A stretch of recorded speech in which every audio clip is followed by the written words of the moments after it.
Yeah, I was talking to Bert. He was talking about wanting to get an overhead crane in his shop like we got here. You know, they're nice to have. Good tool. I spent 14 years building this one. And we talked about the new steel for one he would want in his shop. I've got a hoist that he could get from me that's a nice little 1 ton, and I figured he'd probably have 20 grand in steel buying it new. And asked him if he'd want to buy surplus, and he said, yeah, I'd look at surplus. And I said, I bought surplus for this, and he was amazed. And I told him that a friend of mine, Joe Vogler, and another guy, which I think I knew the name, but I'm not sure, so I won't say that one, but I know Joe was one of the ones that took down where all that blue beam that you see there and the silver beam. This other stuff across I bought new.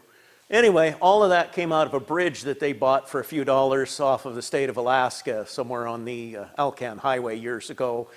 And they pulled it out in the late 40s, early 50s. They pulled it out of there. And so, but Bert was talking about buying a bridge that, you know, most of the time it's just a joke when you buy a bridge. Which brought me to mind of another friend of mine back from my trucking days. He called me up and he said, hey John, I bought a bridge. And I'm like, cool, great, where's it at? How big is it? You know, because I'm thinking the same thing. There's been a few of them in Alaska. And I'm thinking, no. The boom got left up on the excavator. I bought a bridge.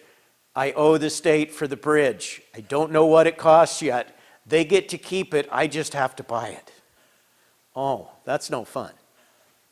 So at first I thought he'd got this thing at auction and it was a great deal. And then I'm like, oh, you bought the bridge. Oh, okay. Too bad.